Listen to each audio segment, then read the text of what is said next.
자, 그 다음 보시죠. 97페이지 게시 사무소 명칭 표시 광고 있죠. 간단한 내용인데 시험에 잘 나옵니다. 특히 넘겨보시면 99페이지 하단에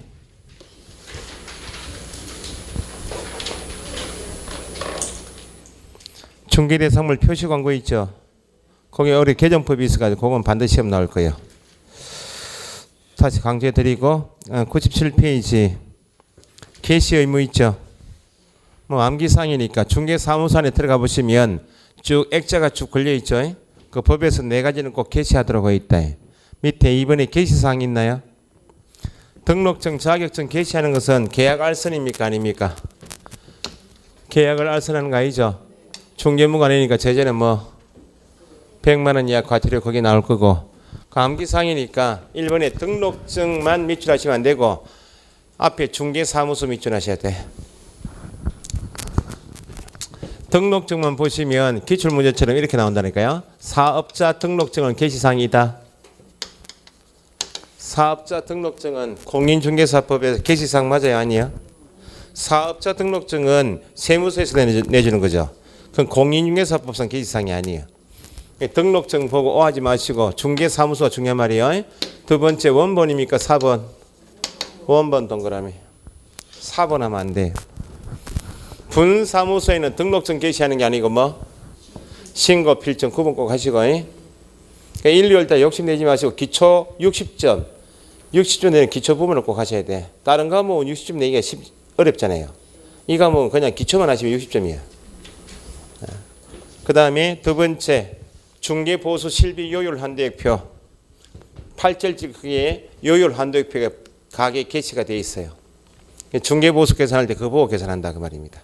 세 번째 자격증인데 개업 공인중개사인 소장의 자격증뿐만 아니고 누구? 소속 밑줄. 소속 공인중개사도 중개 업무를 직접 할 수 있죠.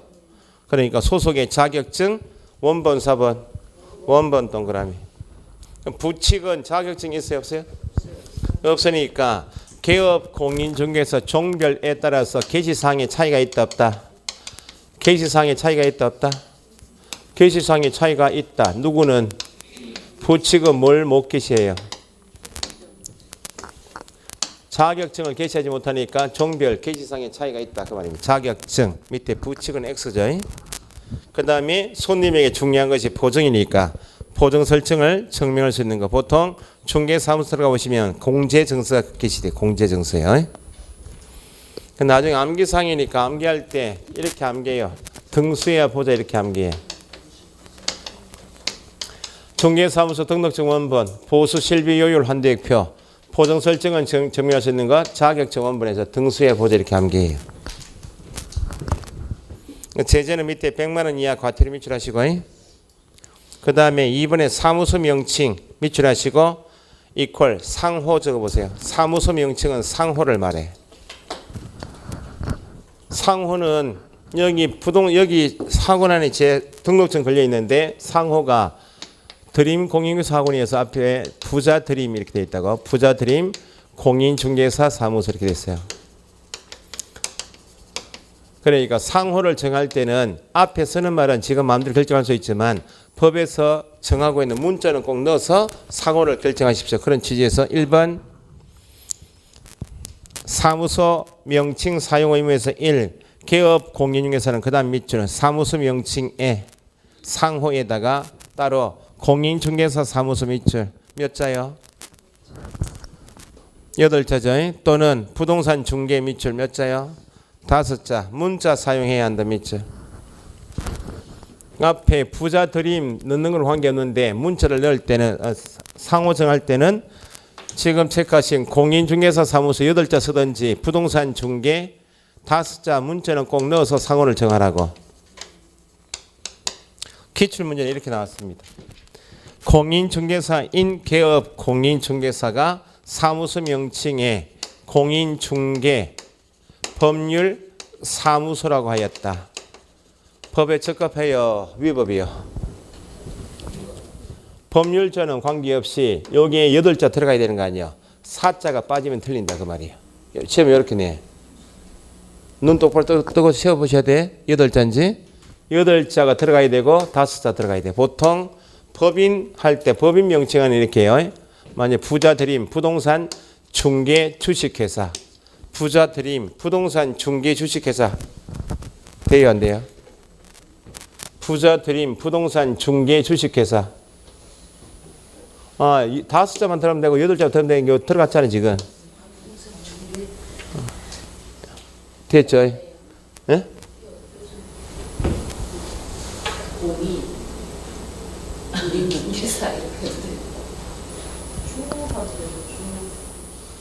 주식회사. 공인중개사만 쓰면 되냐고요? 띄어서 나눠서 써도 돼요.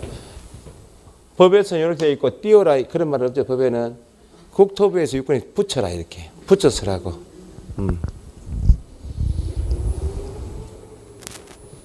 어려운 거 아니죠? 그 지나가시다가 간판에 또 공인중개사만 돼 있고 사무소 빠졌다고 또 민원 넣지 말고요. 공부할 때는 너한테 험한 일 하는 거 아니에요. 가만히 놔두라고. 사무소 명칭 상호는 계약 알선입니까 아닙니까? 계약을 알선한 거 아니죠? 그러니까 사무소 명칭 8자 쓰지 않거나 5자 쓰지 않으면 제재가 뭐 100만 원 이하 과태료고. 근데 개업 공인중개사 중에서 부칙은 부칙 개업 공인중개사는 자격증이 없죠. 몇 자는 못 써요. 8자 쓰면 안 되고 몇 자만 쓰라고? 5자만. 그럼 부칙도 개업 공인중개사이죠. 사무소 명칭이 평생 한이겠죠. 공인중개사 사무소 문자를 쓰게 되어도 계약 알선 아니죠. 제재가 뭐 100만 원 이하 과태료. 그래서 밑에 넘겨보시면 동그라미 2번 중개인. 이 책에서 중개인은 누구를 말해요? 부칙을 말해요. 이게 부칙이 지문이 길잖아요. 공인중개사법 부칙 제6조 제2항의 개업공인중개사에서 기니까 줄여서 이전 표현처럼 중개인 나오면 부칙이구나. 부칙 개업공인중개사는 사무소 명칭에 몇 자 못 쓴다?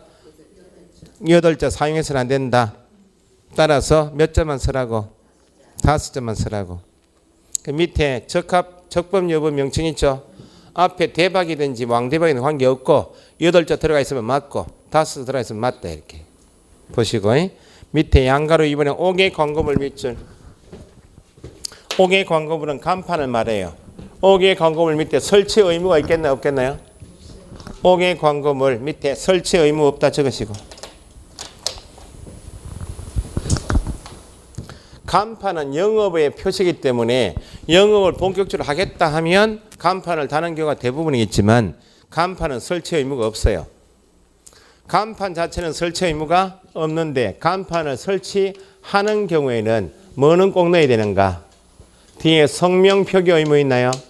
성명 동그라미. 성명은 꼭 간판에 넣으라고. 표기 의무는 있는데 간판 자체는 설치 의무가 없다고.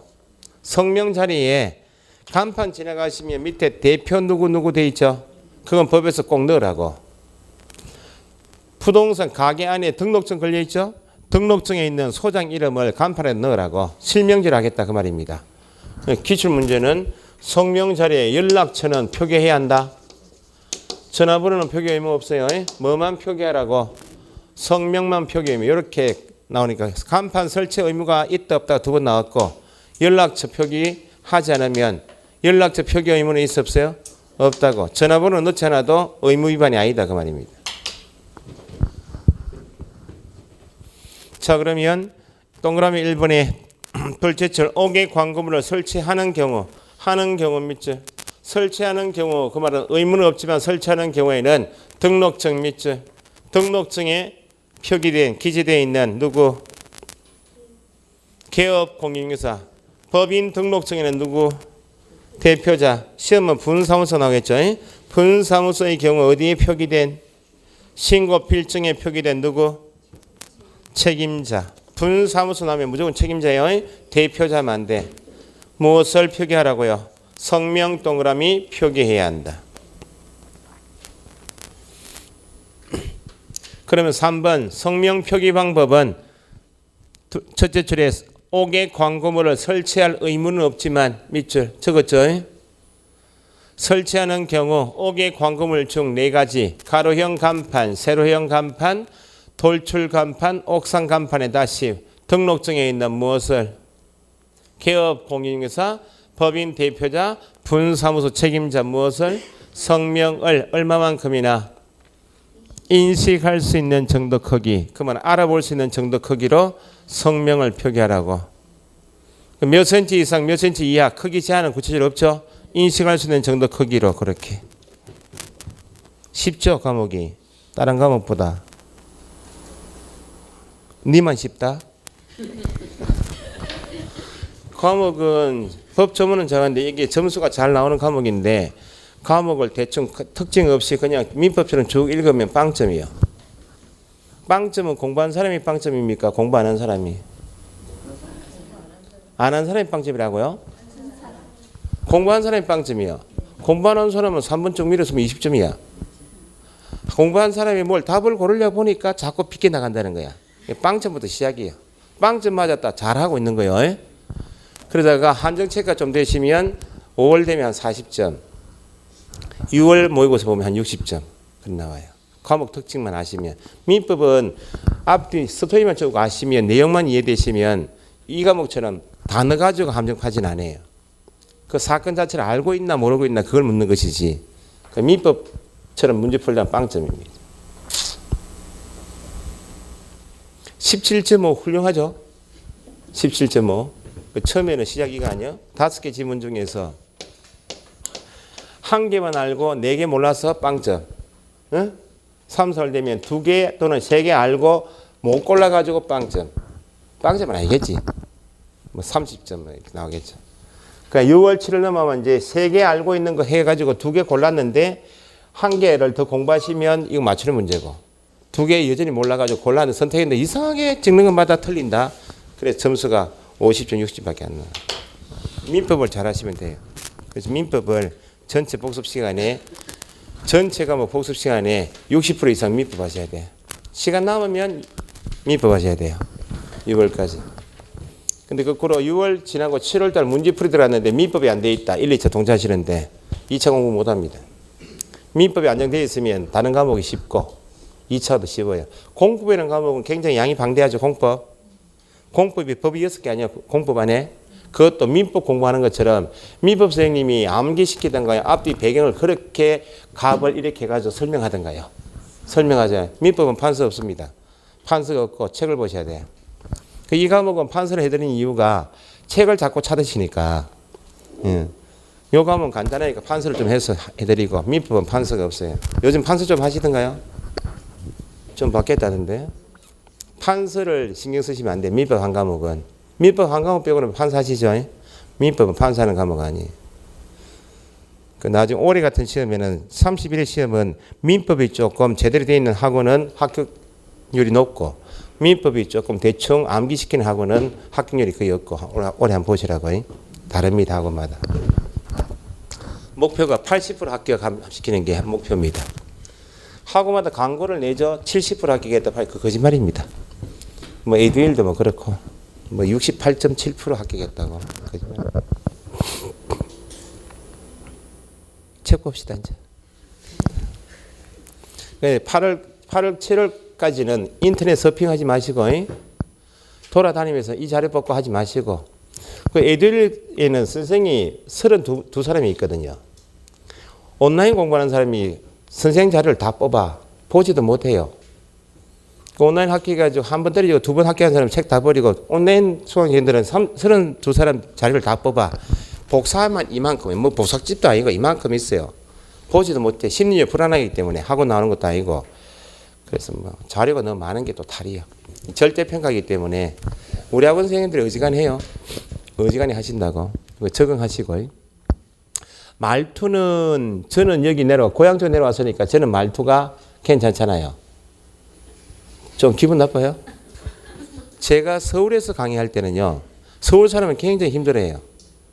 말투도 빠르고 화내는 것 같고 왜 선생은 저 선생은 와 매주 수업을 할 때 화를 저렇게 내노? 이렇게 우리 열정적으로 하는 건데 화낸다 그러니까 처음에는 굉장히 힘들었습니다. 처음에 여기 장진영 선생님, 민법 선생님이 제 학원 선생님 시킬 때 수업 준비를 철저하게 해라. 그 처음에 이제 지금은 4시간씩 수업하잖아요. 그죠? 옛날에는 3시간씩 수업했거든. 이 과목을. 할 때 처음에 수업 준비할 때 7시간 강의를 준비해 가요. 2주 강의를 준비해 가. 처음 강의할 때. 사람이 이렇게 쳐다보겠어요? 못 쳐다봐. 공중에 붕 떠가지고 있는 거죠. 초점이 이렇게 저 중간을 딱 보고 하는 거죠.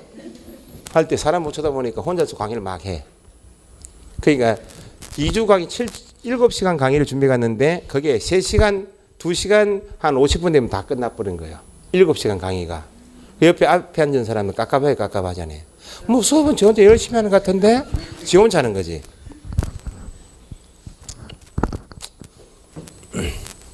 욕 봤어요. 그 말투 때문에 힘들다 하지 마시고 적응하시라. 계속 듣다 보면 저희는 우스갯소리로 서울에서 강의할 때 김재동, 이경규, 강호동 이 사람들이 TV 나오면서 조금 경상 말투가 많이 익숙해진 거 아니에요?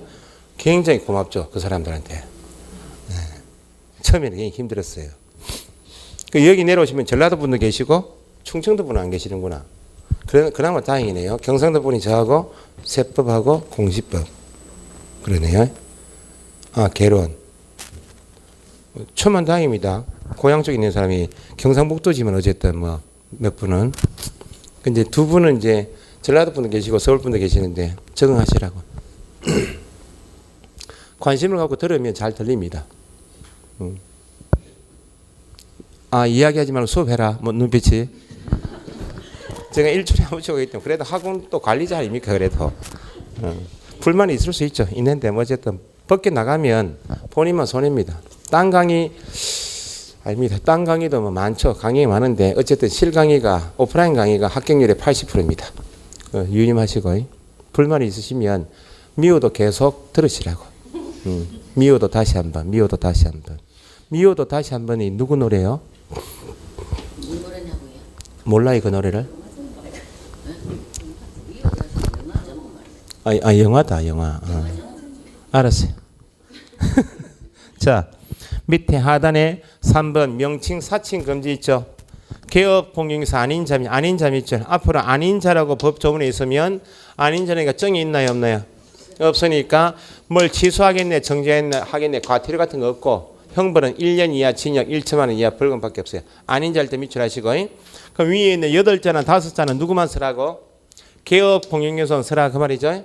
개업 공용사 아니니까 8자 문자도 못 쓰고 5자도 못 쓰고 뒤 밑줄 유사한 명칭 있나요? 유사한 명칭 밑줄 사용하여서는 아니 된다. 앞에서 이런 거 배우셨다고? 공인중개사 아닌 자. 공인중개사가 아니면 공인중개사 명칭 못 쓰죠? 유사 명칭 쓰면 안 되죠? 그래서 앞에 배우신 게 부동산 안에서 일하고 있는 사람 중에서 무자격자가 2사람이 있다. 무자격자가. 누구? 부칙 개업 공인중개사도 무자격자죠. 또 중개보존 있죠. 그러면 그냥 무자격자는 하면 누굴 말해요? 중개보존이야. 무자격자인 개업 공인중개사가 붙으면 부칙이요. 그럼 무자격자가 하면 누구요? 중개보존이 명함을 받았다고 부자들인 공인중개사 사무소 명칭이 기재되고 밑에다가 대표 이렇게 이름 넣었다고 명함에다가.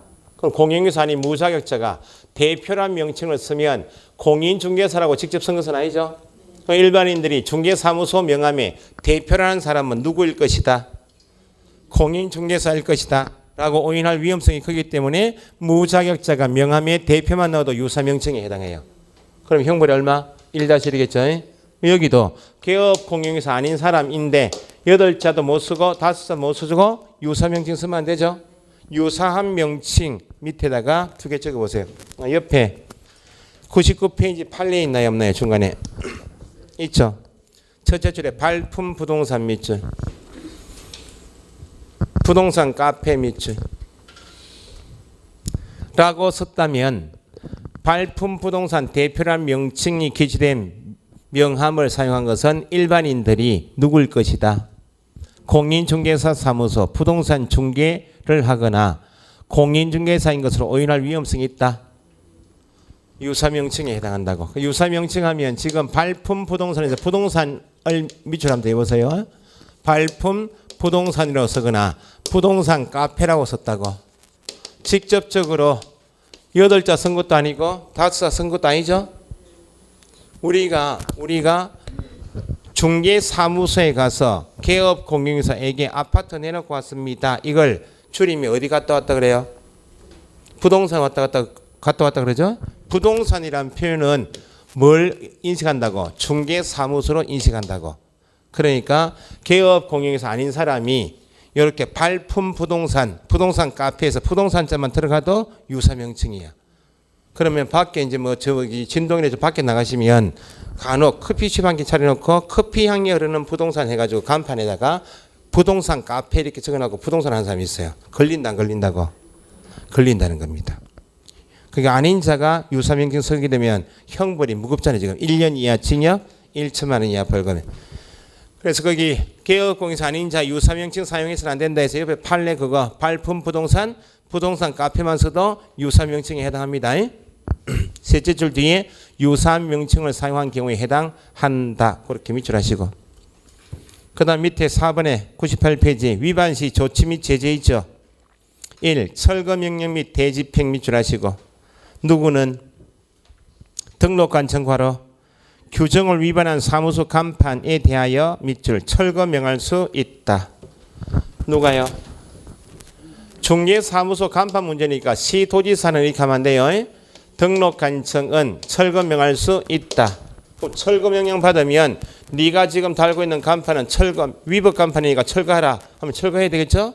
근데 옆에 철거를 하지 않고 있다고. 그러면 철거명령한 등록관청이 사다리차 불러가지고 대신 철거하겠다. 것이 대집행이에요. 대집행할 수 있다면 있죠. 대집행할 때 근거법이 행정은 빼고 대집행법만 밑줄하시고 대집행법에 따라 대집행할 수 있다. 뒤에 첫째 줄 뒤에 있죠.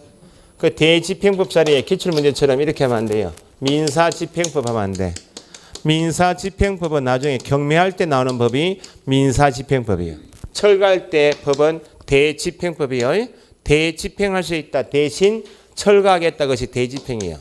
그럼 사다리차 불렀죠 지금. 불러서 간판 철거했죠. 철거 비용은 위반한 사람에게 징수합니다. 그게 대집행이에요. 세제는 100만 원 이하 과태료 낭비한 사항이 아니고 밑에 니은에 1년 이하 징역 1천만 원 이하 벌금형 있죠. 개업공인중개사 아닌 자 밑줄. 아닌 자는 무조건 제재가 뭐다? 1년 이하 징역 1천만 원. 그 다음 밑에 중개대상물의 표시광고 밑줄. 표시광고는 의무가 있겠나 없겠나요?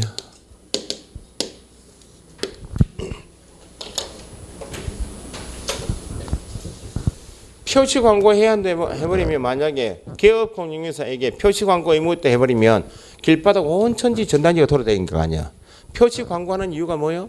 내 가게를 좀 더 홍보하고 싶으면 그때 광고하는 거지. 표시광고는 밑에 의무가 있다 없다? 의무 없다.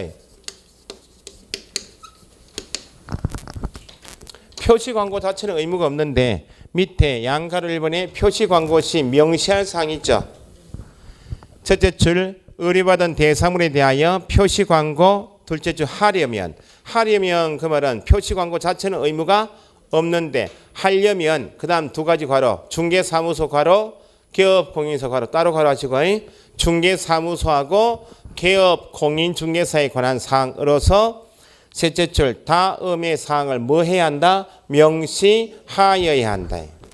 5개 광고물 자체는 의무가 없는데 설치할 때 성명 표기 의무가 있듯이 표시광고 자체는 의무가 없는데 표시광고 할 때 법에 정하고 있는 내용은 반드시 명시해야 할 의무는 있지만 표시광고 자체는 의무가 없다고. 뭐하고 뭐에 관한 사항을 명시하라고? 중개사무소하고 개업공인중개사에 관한 사항만. 괄호책이 문제니까 여기에 중개 대상물에 관한 사항 하면 거의 O하고 나와요. 구분 안 하시면. 대상물은 명시사항이 아니다. 뭐하고 뭐만 중개사무소하고 개업공인중개사에 관한 사항만 명시사항이다. 그 밑에 뭘 명시해야 될 것인가? 기억의 중개사무소 밑줄. 명칭, 소재지, 연락처. 그 세 가지인데 따로 떼어서 읽을 줄 아셔야 돼. 중개사무소 명칭, 중개사무소 소재지, 중개사무소 연락처 그렇게 하고 두 번째 개업공인중개사의 뭐만 성명, 법인이 광고 내면 누구의? 대표자 성명 네 가지만 넘기지 마시고 중요한 게 남아있다. 중개사무소 명칭, 내 가게 명칭이 뭡니다. 내 가게 어디 있습니다. 내 가게 전화번호가 뭡니다. 내가 소장이 누굽니다. 요 성명 네 가지는 꼭 광고 문구에 넣으라고. 그럼 보세요. 이제 전단지 광고하고 일반 네이버나 교육생 광고막 내겠죠. 그러면 광고 문구에 이 네 가지는 꼭 들어가야 돼. 표시 광고 자체는 계약 알선입니까 아닙니까? 아니니까 이건 명시하지 않으면 뭐 100만 원 이하 과태료야.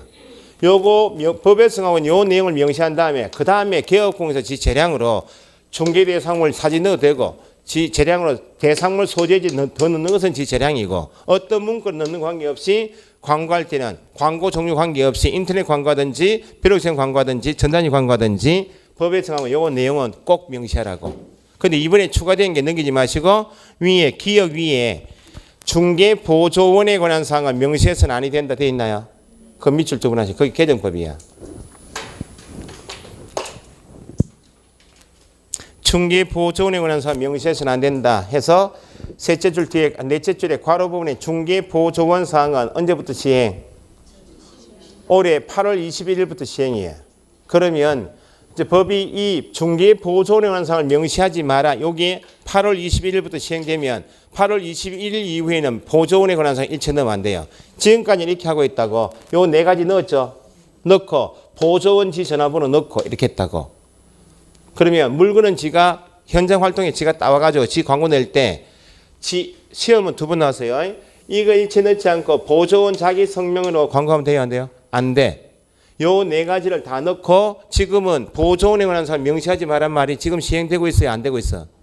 8월 20일까지는 보조원 자기 전화번호 넣고 광고했다고. 전화는 나한테 달라고 말이죠. 근데 이것도 8월 21일부터는 안 된다는 거예요. 지금 보조원 일하고 있는 사람은 8월 20일까지 힘되는 대로 뿌리 놔야죠. 그잖아요. 8월 21일 이후 되면 보조원에 관한 사항 일체 명시하면 안 돼. 거기에 개정법에 시험 나와요. 넘겨보시고 이제 올해 시험에 반드시 나올 것이 박스 밑에 동그라미 2번 있죠. 개정 적으시고 앞에 개정 동그라미 2번 개정 밑에 양가로 2번에 부당한 표시 광고 금지 있죠. 개정 적으시고 그 다음 밑에 하단에 맨 밑에 양가로 4번 있나요? 인터넷 표시 광고 모니터링 있죠. 개정 그게 시험에 꼭 나온다는 거야. 오늘 집에 가셔가지고 동영상 보시기 전에 네이버나 들어가셔가지고 검색창에 부동산 허위 광고 검색 한번 해보시라고. 인터넷 광고가 그렇게 폐해가 많아요. 인터넷 광고를 규제하게 한 것이 지금 밑에 개정법이에요. 들어가 보시면 직방 다방도 들어가 보시겠죠. 그죠? 손님들은 네이버 들어가시면 이렇게 물건하게 부동산 광고 낼 때 요거 네 가지 명시해야 되죠. 하고 중개 대상물 중에 억수로 좋은 물건 한 개 띄워요. 미끼 상품으로. 그러면 직방이나 다방이나 네이버 다음 들어간 사람이 이 물건 사진 보면 좋죠. 좋으니까 부동산에 전화할 거 아니야. 전화했는데 이 물건 사실 나온 물건이 아니야. 요 물건 보고 일단 들어오라는 거야. 나한테 전화하라는 거야. 전화하고 이 물건 나갔습니다 해놓고 다른 물건 유사한 물건이나 더 좋은 물건이 있다고 이 물건을 파는 거야. 이거 허위 매물 정보죠. 이걸 규제하겠다는 거야. 인터넷상으로 등기부 있죠. 등기부상 소유자도 위조해요. 올린다고. 허위 매물 정보죠. 이걸 규제하게 한 것이 지금 개정법 대부분이니까 위에 박스 밑에 동그라미 2번 개업 공인중개사가 인터넷 나올 때마다 괄호하시고 인터넷을 이용하여 인터넷 괄호 인터넷을 이용하여 중개 대상물에 대한 표시 광고 하는 때는 위에 정하고 있는 몇 가지 일반 광고할 때 네 가지 넣으라 했죠. 네 가지에다가 추가해서 밑줄 중개 대상물 종류별 앞으로 어디서 정하는 대통령령 괄호 중개 대상물 종류별 대통령령이 정하는 밑줄 소재지 면적 가격 등에 관한 사항을 명시해야 한다. 구분할 줄 아셔야지. 인터넷 광고가 아니면 일반 광고이면 몇 가지만 네 가지만 명시하면 되고 인터넷 광고일 때는 요 네 가지에다가 앞으로 대통령령에서 더 정하게 될 대상물 중 토지, 건물 쭉 나오겠죠. 종류별, 소재지, 면적, 가격도 추가 명시사항이 앞으로 나온다는 거야. 그 인터넷 광고 시 명시사항인가 아닌가 그게 올해 시험 문제예요. 그 인터넷 광고요. 그 밑에 부당한 표시 광고 금지도 1. 개업 공인에서는 중개 대상물에 대하여 다음의 어느 하나에 해당하는 밑줄 부당한 표시 광고를 하여서는 아니 된다. 뒤에 다만이 있나요 없나요? 없으니까 예외가 없다는 겁니다. 밑에 기억 보시니까 중개 대상물이 존재하지 않는다. 방금 말씀드렸죠. 내놓은 물건도 아닌데 미끼 상품으로 띄운다고. 실제로 거래할 수 없는 중개 대상물 표시 광고하면 부당한 표시 광고. 두 번째, 니은도 대상물의 가격 밑줄 가격 등 내용을 사실과 다르게 업으로 광고하든지 다운으로 광고하는 것도 부당한 표시 광고니까 실제 거래 가격을 내놔라 그 말입니다. 가격 등 내용을 사실과 다르게 거짓으로 표시 광고하거나 사실을 과장되게 표시 광고하는 것도 부당한 표시 광고 걸리고 디귿 표시 광고 내용이 밑줄 부동산 거래 질서를 해치거나 의뢰인에게 피해를 줄 우려가 있다. 우려가 있는 것으로서 앞으로 어디서 하는 대통령령으로 정하는 내용의 표시 광고도 질서 해치거나 피해를 줄 우려가 있는 표시 광고도 하지 말라고. 그럼 기억, 니은, 디귿은 부당한 표시 광고이죠. 위반하면 2번 위에 타이틀에 부당한 표시 광고 금지 옆에 땡땡 500만 원 이하 과태료. 표시 광고는 계약 알선이 안에서 100만 원까지가 작년 시험 문제인데 이번에 추가돼서 500만 원 이하 과태료가 나왔다고. 그래서 2번에 동그라미 2번 부당한 표시 광고의 세부적인 유형 및 기준은 앞으로 누가 정하겠다고? 국토부 장관과 국토부 장관이 고시한다. 밑에 양거로 3번에 개업 공유에서 아닌 자 밑줄. 당연히 아닌 자는 표시 광고하여서는 아니 된다 돼 있죠. 아닌 자니까 형벌이 얼마? 1-1. 기출문제처럼 이렇게 나왔다는 거예요. 중개보조원은 자기의 성명으로 표시 광고할 수 있다. 중개보조원은 자기의 성명으로 대상물 표시 광고할 수 있다. 없다는 겁니다. 보조는 개업공사 아니니까. 보조원이 자기 성명만 넣고 표시 광고했다 걸렸다. 제재가 얼마라고? 1년 이하 징역 1천만 원. 4번 인터넷 표시 광고 모니터링 밑줄 인터넷 관하시고 모니터링 하겠다. 그 말은 광고 내용을 관리 감시하겠다 그 말이죠. 여기는 1번부터 해서 옆에 페이지 4번까지 누구는 국토부 장관 다 관하시고 거기는 시도지사는 등록관청은 들어가면 안 돼요. 1번의 국토부 장관은 인터넷 과로 인터넷을 이용하여 대상물 표시 광고가 위의 규정을 준수하고 있는지 여부를 뭐 할 수 있다. 모니터링 할 수 있다. 국토부 장관은 어떤 광고만 인터넷 광고만 모니터링 하겠다고. 2번 국토부 장관은 권하시고 모니터링을 위하여 필요한 때 그다음 밑줄 정보통신 서비스 제공자 네이버 다음 직방다방 있죠. 제공자에게 뒤에 관련 자료 제출을 요구할 수 있다. 누가 누구에게? 국토부 장관이 정보통신 서비스 제공자에게. 요구받은 정보통신 서비스 제공자는 정당한 사유 없으면 이에 따라야 한다. 그죠? 뒤에 500만 원 이하 과태료 넣으시고 정보통신 사업자가 서비스 제공자가 국토부 장관의 요구에 따르지 않으면 500만 원 이하 과태료. 그럼 3번 국토부 장관은 모니터링 결과에 따라 밑줄 정보통신 서비스 제공자에게 이 법 위반이 의심되는 표시 광고에 대한 확인, 이거 허위 매물 정보 같은데 확인 좀 해달라고 하거나 아니면 추가 정보 게재 등 필요한 조치를 요구할 수 있다. 누가 누구에게? 국토부 장관이 정보통신 서비스 제공자에게. 당연히 요구받은 정보통신 서비스 제공자는 정당한 사유 없으면 따라야 한다. 뒤에 500만 원 이하 과태료. 정보통신 서비스 제공자도 공인중개사법 위반이 걸릴 수 있다 없다? 있고 제재가 얼마라고? 500만 원. 누가 주겠나요? 누가 과태료 처분하겠나요? 국토부 장관 했잖아요.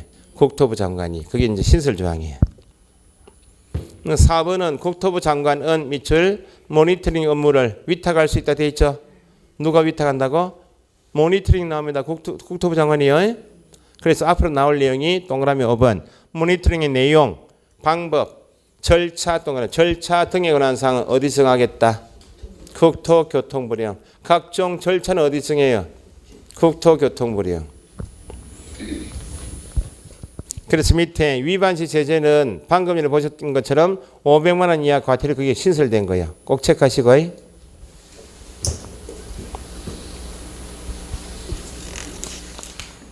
넘기시고. 문제가 공인중개사법상 102페이지의 개시, 사무소 명칭 등 개시사항하고 사무소 명칭 등에 관한 문제구나. 뒤에 틀린 것 X. 1. 중개사무소 안에는 실무교육 수료증 원본을 게시해야 한다. 등수야 보자 이렇게 암기하신다고 그랬죠. 실무교육 수료증은 게시사항 아닙니다. 등록증에 걸려 있으면 실무교육을 받은 사람으로 추정이 되니까 필요가 없다는 겁니다. 2번 소속 공인중개사가 있다. 소속의 자격증 원본 4번 원본도 게시해야죠. 누가 게시해야 됩니까? 개업 공인중개사가 게시하는 거예요. 소속이 지가 직접 사다리 타고 올라가는 게 아니고 소장이 받아서 게시하는 거예요. 그러니까 이거 나중에 모의고사 이렇게 나온다는 거예요. 중개사무소에 소속이 있는 경우 소속의 자격증 원본을 게시하지 않았다. 누가 과태료 받아요? 개업 공인중개사 받는 것이 소속은 과태료하면 안 된다는 거예요. 게시 의무는 누구? 개업 공인중개사. 3번에 공인중개사인 개업 공인중개사는 사무소 명칭 상호죠. 몇 자? 8자 또는 5자 문제 써야죠. 맞죠? 개업 공인중개사가 사무소에 설치한 옥상 간판에 옥외 간판에 성명을 표기해야죠. 표기하지 않으면 간판 철거할 수 있다 없다? 있다. 누가? 등록한 청은 철거 명할 수 있고 철거하지 않으면 어떤 법이라고요? 대집행법에 따라 대집행할 수 있다고 생각했단 말이고 등록한 청이요. 중개대상물 표시 광고를 하는 개업 공인중개사는 성명, 개업 공인중개사 성명, 사무소 명칭, 소재지, 연락처 명시해야죠. 오늘 시험 나올 때 인터넷을 이용하여 나오면 그 4가지에다가 앞으로 나오게 되는 소재지, 면적, 가격도 명시사항이다. 그 정도 하시고 밑에 겸업 있나요? 겸업 땡땡 해보시고.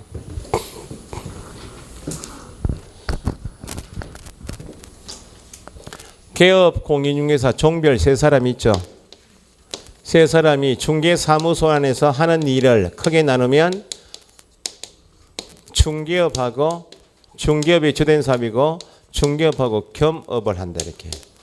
부동산에서 하는 일이 이거 2가지 이 일입니다. 중개업하고 겸업이요. 이전 문제는 중개사무소는 중개업에 전용해야 한다. 중개사무소 안에서 중개업만 해야 된다. 겸업할 수 있다 없다? 있다고. 그러면 부동산에서 중개사무소 안에서 개업 공인중개사 하는 일이 중개업하고 겸업이면 이 겸업은 뭐가 아닌 거예요? 겸업 옆에 땡땡 했죠? 2가지 적으셔야 돼. 중개업에 해당하지 중개업이 아닌 것을 뭐라 부른다? 겸업이에요. 중개업에 해당하지 않는다.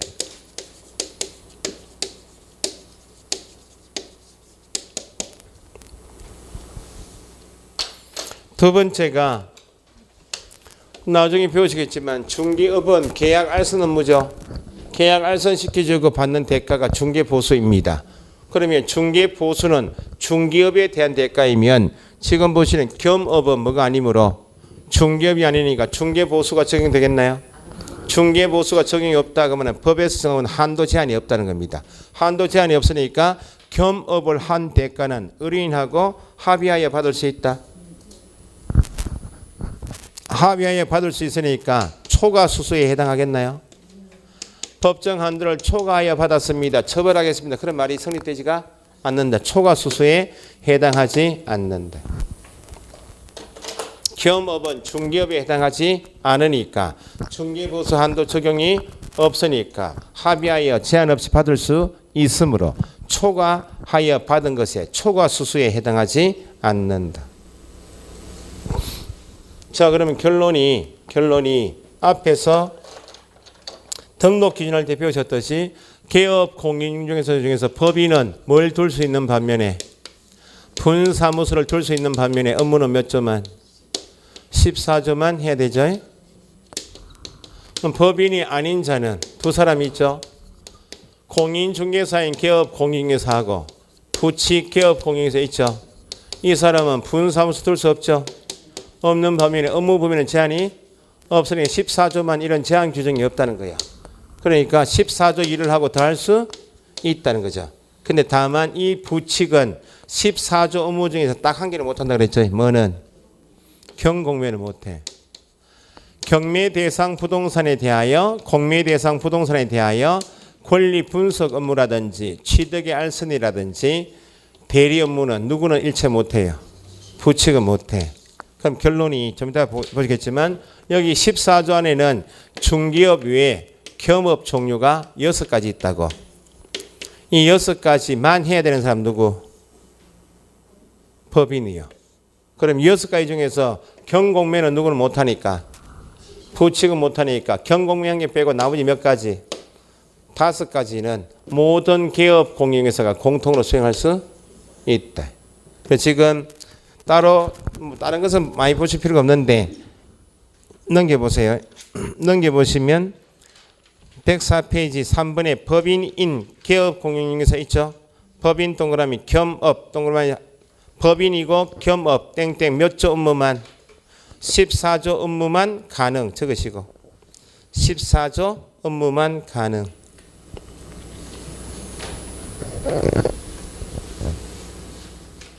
그래서 양가로 이번에 중개법인의 겸업에서 첫째 줄 뒤에 이 6가지 업무를 중개법인의 뭐라 부르고 겸업이라 부르고 법인은 다음에 6가지만 할 수 있을 뿐이다. 14조 업무만 적으셨죠?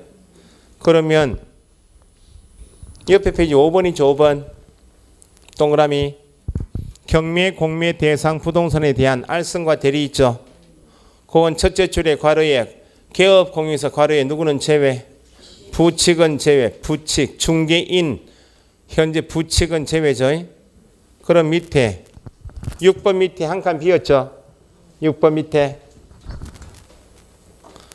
1번에서 이렇게 1번에서 4번 5번은 공통이 아니니까 하고 더하기 6번 총 몇 가지요? 5번 빼고 지금 경공매는 누구 못하니까 부칙 못하니까 1번에서 4번 하고 더하기 6번은 5가지는 적으셨어요. 모든 개업 공인중개사 몇 사람요? 모든 개업 공인중개사가 공통으로 수행할 수 있다 적으시면 돼.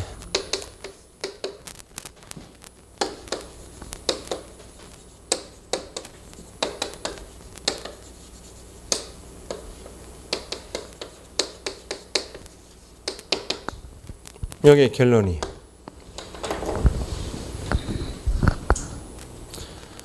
1번에서 4번 4가지 하고 5번 빼고 6번 5가지는 모든 개업 공인중개사가 공통으로 수행할 수 있다. 됐어요? 쉬었다가 14조 정리하고 넘어갑시다.